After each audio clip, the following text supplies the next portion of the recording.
Hello, thank you for watching this video. So in this video we're doing question 9 of November 2024 question paper of mathematics paper 2, and the topic is Euclidean geometry, right? So I'm going to read question 9 statement and then answer the questions that follow. So let's go. They are saying in the diagram ABCD is a cyclic quadrilateral, right? They are saying BC is reduced to E, AC is drawn. They went on to tell you that A1, angle A1 is equal to half angle B. A2 is equal to 46 degrees. C1 is equal to 86 degrees. Fine. So as you can see here, they are telling you that A, B, C, D is a cyclic quadrilateral. I'll explain what a cyclic quadrilateral is in a very short moment. They are saying BC, this length BC of this cyclic quadrilateral is extended, which is produced, means extended to E. AC is drawn. They joined these two and they told you that A1 is equal to half. A1 is equal to half of B. So A1 here is equal to half of B. Here's A1. It's half of angle B, which is half this angle there. Fine.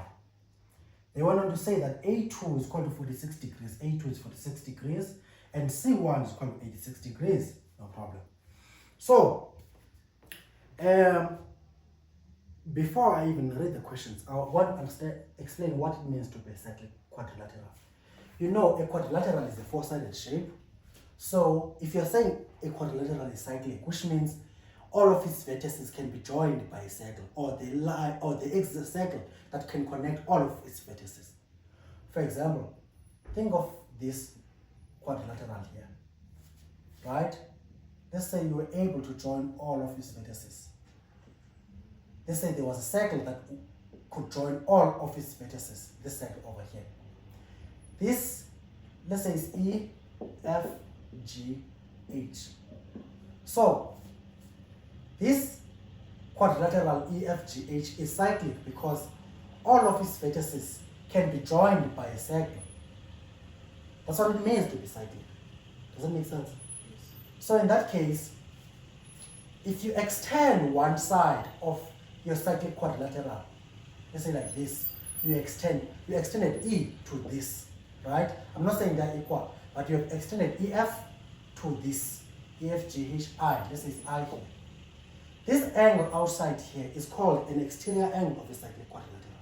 So EFGH is a cyclic quadrilateral because all of its vertices can be joined by a circle. You can see the circle that have joined all of them, right?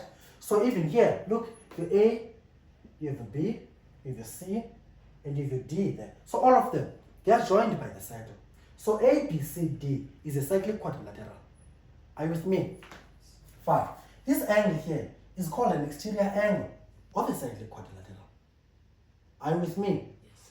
If you can go back to the recordings that we did, because I gave lessons to this, I call them bet actions. So if you can go there, I did explain there, and I also proved that if this is F1 and F2, I said F2, which is this angle here, is equal to the interior opposite angle. So this angle, you can see that this angle is next to this one. Can you see? Yes. And this one is F1, or E is next to F1, and G is next to F1. This one is opposite F1. So I said that it's opposite F1, right? You can say the same thing as well. This one's opposite those two as well, because these are this is next to this one, and this one is closest. So F2 is equal to H. Are you with me? So if you have a cyclic quadrilateral, an exterior angle of a cyclic quadrilateral is equal to the interior opposite angle. Are you with me?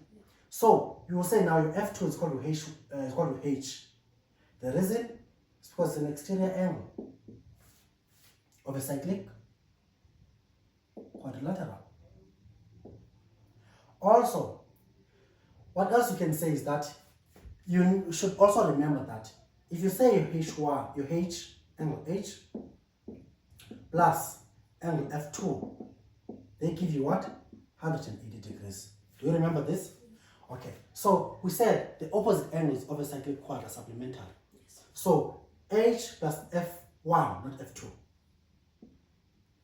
F1, they should be 180 degrees. What is the reason? The reason is because those are opposite angles of a cyclic quadrilateral. A similar thing can be said about a triangle as well. Because if you have a triangle, let's say you have a triangle like this. Can you see this triangle? So it's triangle A. So it's triangle A, B, C. If you extend one side, let's extend this side to this side over here. So this is one side extended. So I'll put D here. This angle here is called an exterior angle of the triangle, right? So I'll say it's C1 and angle C2. C2 is an exterior angle of the triangle. And the value of C2 is equal to the sum of these two opposite angles. So your C2 in the exterior angle of the triangle is equal to the sum of the interior opposite angles, which is going to angle A plus angle B. The reason is because this is an exterior angle of the triangle. That's all it is. So angle C2 is an exterior angle of a triangle. Unlike this one, this exterior angle is called to the interior opposite. This one is called to the sum of the interior opposite angles. You need to know this. Fine. Now, let's go to 9.1. They're saying calculate with a reason the value of A1. They want us to find the value of A1, which is that angle over there. Right? So, if you look at A1 and A2, this A1 and A2, they form A. Can you see that? And if you look at C1, C1 is an extension of BC. So C1 is an exterior angle of this cyclic quad ABC. So which means your exterior angle C1 is equal to the sum, is equal to the interior opposite angle. So it's equal to A1 plus A2. Or you can just say it's equal to angle A. So at 9.1, what I'm going to say, okay, my C1, angle C1 is called angle A.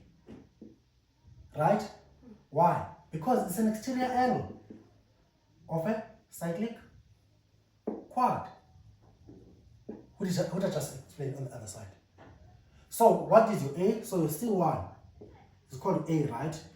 What is your A? Your A is made up of A1 and A2. So your C1 is called A1 plus angle A2. So you can substitute from here. Your C1 is 86, right? Your A1 is what you're trying to find. Your A2, you have it is 46. So what you have is 86 is equal to your A1, angle A1 plus 46. You solve for A1, you get that your A1 is equal to 40 degrees. That's what you have, which means this angle here is equal to 40 degrees. This and this is called 86. So this angle is 86, which is the same as this one. So we're done with this, with the first one. Now we move to the second one and the last one. So, what are they saying? They are saying, hence prove that AD is equal to DC. So they want us to show that AD is equal to DC, which means that's trying to say we should prove that this is equal to this. Right? So they want us to prove that this is equal to this. How are we going to do this? You can look at triangle ADC.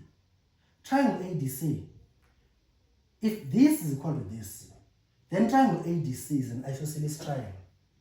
So if a triangle is an isosceles, so here's what you know about isosceles triangle. It's a triangle that looks like this. This side is equal to this side, and this angle here is equal to that angle over there. So if they are saying it's an isosceles, either you should prove that these two sides are equal or these two angles are equal. If you manage to prove that these two sides are equal, then the angles are equal as well. If you manage to prove that the two angles are equal, and so are the sides, those are the properties of an isosceles. So in this case, here we have, in this triangle, in triangle ADC, we only have A1 to be 40 degrees. If you can show that angle C2 is equal to 40 degrees, then you will have proved that two angles are equal, and so are the sides that are opposite those equal angles. So in that case, let's try to find this angle over here. Are you with me? How are we going to do this? We can say, Which angle? sorry? Which angle I'm trying to find? We're trying to find this angle C2 in triangle ABC. So if this angle is also equal to 40, then if this angle here Yes. is equal to 40 degrees, Okay. then we will have proved that these two angles are equal, and therefore triangle ABC is an isosceles though, so these sides will also be equal. Does it make sense? Yes, it does. So, how are we going to go about this? We're going to say, okay. You know what? Let's see. Mm-hmm. This is not angle A. Mm-hmm. Angle A and angle C are supplementary, right? Mm-hmm. So we do have OL. Oh, okay. Okay, no. I don't think it will work. Okay, so we can find angle B, because we said A1 is equal to half angle B, right? Yes. Angle A1 is 40. Yes. It's equal to half angle B divided by half, right? Yes. We got angle B is equal to 80 degrees. So we have 80 degrees over here. So you see that in this triangle, ABC. ABC, C1 and C2 are an exterior angle. So if you're looking at ABC, you've extended one side of your triangle BC to E. So this is an exterior angle, this thing over here. Yes. And you know an exterior angle, I just explained, an exterior angle of a triangle is equal to the sum of the interior opposite angles. Yes. So which means you C1 and C2 are equal to B plus A.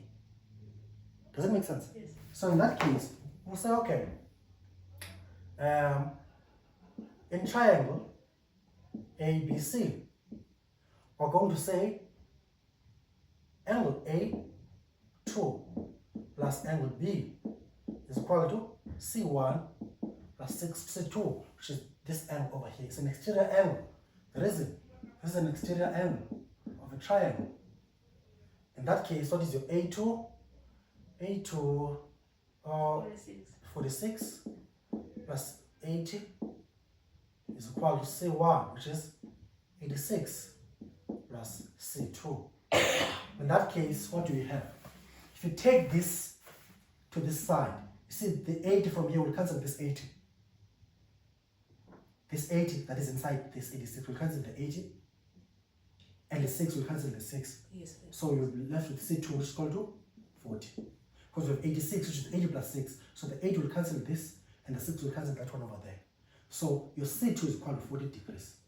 Right?